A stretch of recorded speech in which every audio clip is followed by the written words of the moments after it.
퇴직 후의 1년 여러분은 어떤 모습으로 상상하셨나요?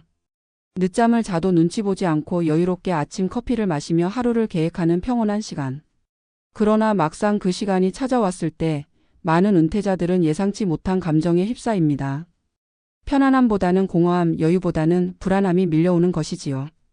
이를 놓자마자 마음 한켠에 자리 잡은 질문. 이제 나는 뭐하지? 그 단순한 문장이 한 사람의 하루, 한 사람의 인생을 뒤흔들기 시작합니다. 서울 양천구의 67세 남성 이모 씨는 30년간 중견기업에서 근무한 뒤 정년 퇴직했습니다. 퇴직 전까지 그는 누구보다 바빴습니다. 아침 6시에 집을 나서고 밤 10시에 돌아오는 생활이 반복됐죠. 동료와의 회식, 거래처 미팅, 보고서 제출, 그 안에서 그는 필요한 사람이었습니다. 하지만 퇴직 후 첫 달 그는 아무에게도 불리지 않았습니다. 전화는 조용했고 단체 카톡방은 여전히 업무 이야기로 가득했습니다. 어느 순간 그는 깨달았습니다. 나는 이제 그들 사이에 없어도 되는 사람이라는 사실을. 처음엔 괜찮았습니다. 그동안 못 본 드라마도 보고 여행도 다녀야지. 하지만 막상 하루 종일 혼자 있는 시간이 길어지자 그는 무언가에 쫓기듯 불안했습니다. 잠은 늦게 자고 아침엔 일어날 이유가 없었습니다. 달력을 봐도 특별한 일정이 없고 시계를 봐도 흘러가는 시간이 무의미했습니다. 6개월쯤 지나자 그는 스스로를 투명인간이라 표현했습니다. 내가 어디 있는지 아무도 몰라도 상관없는 존재가 된 느낌이었어요. 비슷한 시기에 퇴직한 64세 여성 박모 씨도 같은 혼란을 겪었습니다. 학원 강사로 일하며 성실하게 살았던 그녀는 퇴직 후 이제 좀 쉬자고 했지만 막상 일을 멈추니 머릿속이 복잡해졌습니다. 통장 잔고를 보며 한숨이 늘었고 하루에 쓸 돈을 계산하며 내가 이렇게 작은 돈에 불안해할 줄 몰랐다고 털어놓았습니다. 그녀는 시간의 주인이 되었지만 그 시간 속에서 방향을 잃었습니다. 많은 은퇴자들이 말합니다. 돈보다 외로움이 먼저 온다고. 실제로 한국보건사회연구원의 조사에 따르면 퇴직 후 1년 이내 은퇴자 10명 중 6명은 외로움과 무기력을 호소했습니다. 사회적 관계망이 급격히 줄어들고 하루 중 말 한마디 하지 않는 시간이 늘어나면서 자신이 쓸모없다고 느끼는 겁니다. 특히 남성 은퇴자들에게서 이런 현상이 두드러집니다. 평생 일 중심으로 살아온 이들에게 관계는 성과의 부속물이었고 일터가 사라지자 관계도 함께 사라졌습니다. 전문가들은 이를 관계 단절 충격이라고 부릅니다. 오랜 기간 사회적 역할로 정체성을 유지하던 사람이 갑자기 그 역할을 잃으면 마치 발판이 사라진 것처럼 심리적 공황을 겪는다는 겁니다. 게다가 퇴직 후의 불안은 단순히 감정적인 문제가 아니라 생존과 연결된 불안이기도 합니다. 고정 수입이 끊기고 생활비는 꾸준히 나가고 앞으로의 의료비나 자녀 지원 등 미래 지출을 떠올리면 불안은 현실적인 위협으로 다가옵니다. 은퇴 1년 차 가장 많은 분들이 공통적으로 하는 말이 있습니다. 퇴직 준비를 너무 돈 중심으로만 생각했다. 실제로 대부분의 은퇴자들이 재정적 준비에는 집중하지만 정작 그 돈을 어떻게 쓸지, 시간을 어떻게 채울지, 관계를 어떻게 이어갈지에 대한 준비는 거의 하지 않습니다. 퇴직을 끝이 아니라 전환으로 보지 못했기 때문입니다. 심리학에서는 이를 역할 상실 후 정체성 재구성 실패라 합니다. 직장에서의 지위, 명함, 직함은 한 개인에게 존재의 언어였습니다. 하지만 퇴직 후 그 언어가 사라지면 자신을 설명할 단어가 사라지는 겁니다. 저는 전직 부장입니다. 라는 말 속엔 이미 현재에 나가 빠져 있습니다. 그 공백을 채우지 못하면 외로움은 곧 자기 존재의 불안으로 번집니다. 그렇다면 어떻게 해야 할까요? 단순히 바쁘게 지내라는 말로는 해결되지 않습니다. 중요한 건 다시 관계를 맺는 법을 배우는 겁니다.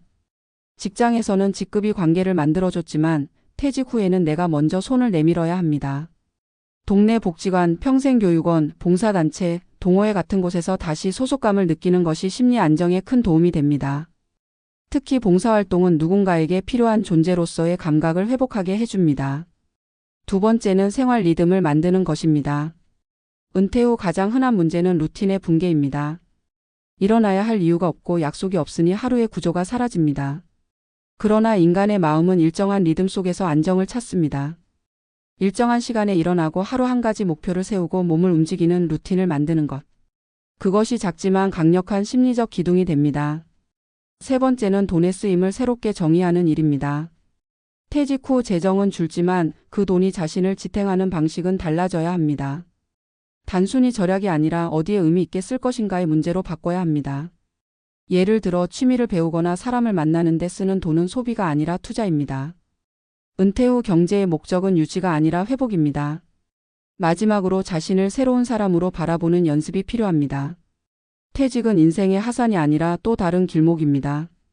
지금까지의 경험이 사라지는 게 아니라 그것을 다른 방식으로 쓰는 시기인 겁니다. 예를 들어 직장에서 쌓은 노하우를 후배나 청년에게 전하거나 지역사회 멘토로 활동하는 것도 방법입니다. 결국 은퇴 후의 외로움과 불안은 준비의 문제가 아니라 태도의 문제로 이어집니다. 돈, 시간, 관계는 모두 한순간에 달라지지만 그것을 대하는 시선은 내 안에서 바꿀 수 있습니다. 일로 가득 찬 삶에서 사람으로 성과로 채워진 일상에서 의미로 이동하는 일. 그것이 퇴직 후 진짜 준비의 핵심입니다. 퇴직 1년 아직 늦지 않았습니다. 불안은 새로운 삶을 위한 신호일 뿐입니다. 이제는 누군가의 부장이 아닌 나 자신으로 살아갈 시간입니다. 중요한 건 나의 리듬을 다시 찾는 일입니다. 그 리듬이 하루를 채우고 관계를 이어주며 마음의 빈자리를 조금씩 채워줄 것입니다. 퇴직은 끝이 아니라 다시 나를 시작하는 계절입니다. 퇴직 후 1년 외롭고 불안하다는 감정은 단순한 개인의 약함이 아니라 사회 구조가 만들어낸 자연스러운 현상이다. 우리는 평생을 일이라는 중심축을 두고 살아왔다. 매일 출근하고 누군가와 협의하고 결과를 만들어내며 사회 속의 한 점으로 존재했다. 그 안에서 나의 가치와 정체성은 직업이라는 이름으로 설명되었다. 그러나 퇴직의 순간 그 모든 연결고리가 한꺼번에 끊긴다. 회사에서 필요로 하지 않게 되고 가정에서는 여전히 낯선 존재로 남는다. 어제까지만 해도 수십 명이 내 이름을 불렀는데 이제는 하루 종일 아무도 부르지 않는다. 사람은 관계 속에서 존재를 확인하는데 그 관계의 무게 중심이 사라지면 존재의 근거가 흔들린다. 이것이 은퇴 후의 외로움이 단순한 쓸쓸함이 아닌 존재의 공허로 이어지는 이유다. 전문가들은 이런 감정을 정체성 붕괴의 초기 증상이라고 말한다. 이를 통해 사회적 역할을 수행하던 사람은 갑자기 무직이라는 상태로 전환된다. 하지만 그 단어에는 무의미함이 더 씌워져 있다. 퇴직자는 그저 일을 그만둔 사람일 뿐인데 사회는 그를 더 이상 유효한 존재로 인식하지 않는다.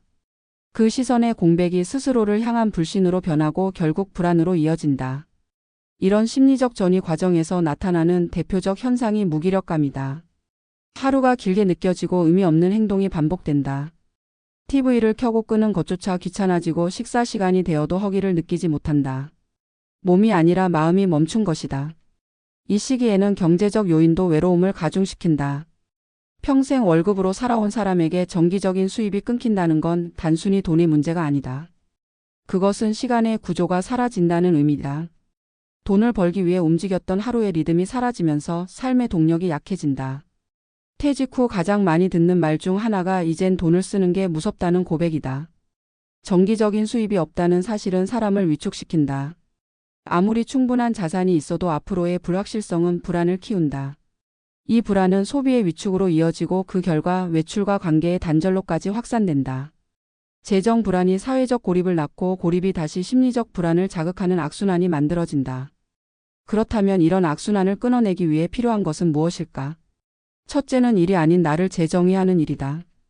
우리는 평생 자신을 직함으로 설명해왔다. 과장, 부장, 원장, 사장. 하지만 그 이름이 사라지면 남는 것은 나다.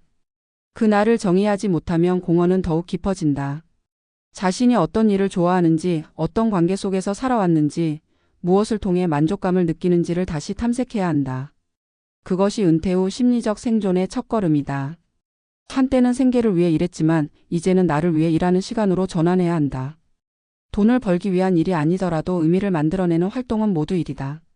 작은 글을 쓰거나 정원 가꾸기를 하거나 손재주를 살려 봉사활동을 하는 것도 그 일의 연장선이다.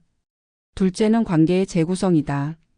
퇴직 전의 관계는 대부분 직업적 네트워크였다. 이해관계와 역할이 얽혀 만들어진 관계들은 퇴직과 동시에 해체된다. 이때 새로운 관계를 맺지 못하면 사회적 단절이 깊어진다. 문제는 나이 들수록 관계를 새로 만드는 일이 어렵다는 점이다.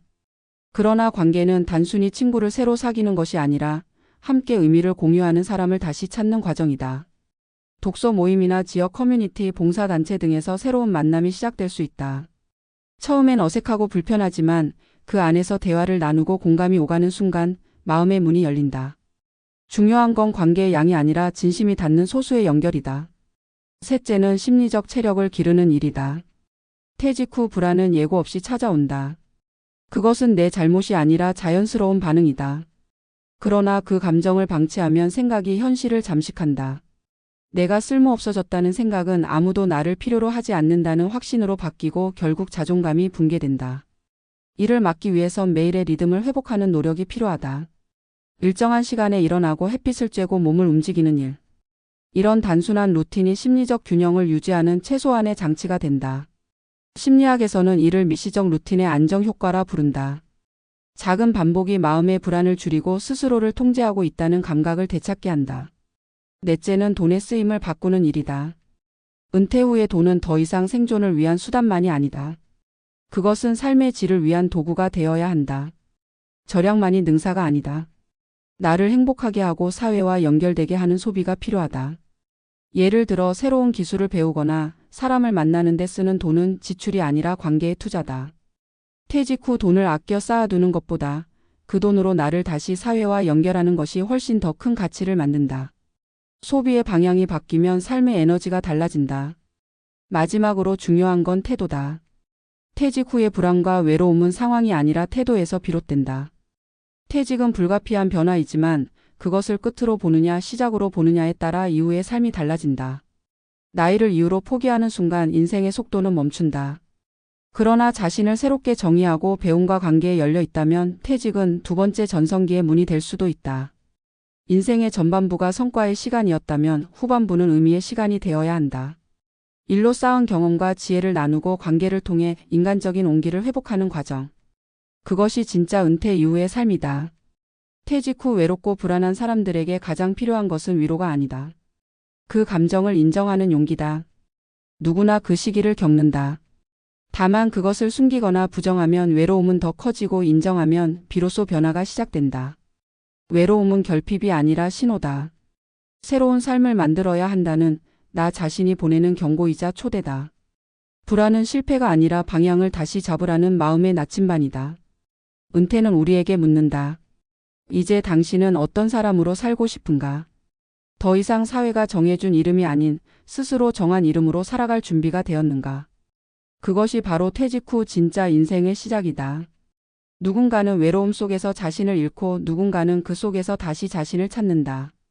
그 차이는 돈의 많고 적음이 아니라 태도의 깊이에 달려 있다. 하루의 끝에 스스로에게 물어보자. 오늘 나는 나답게 살았는가? 그 질문에 고개를 끄덕일 수 있다면 이미 당신은 불안의 바깥에 서 있는 것이다.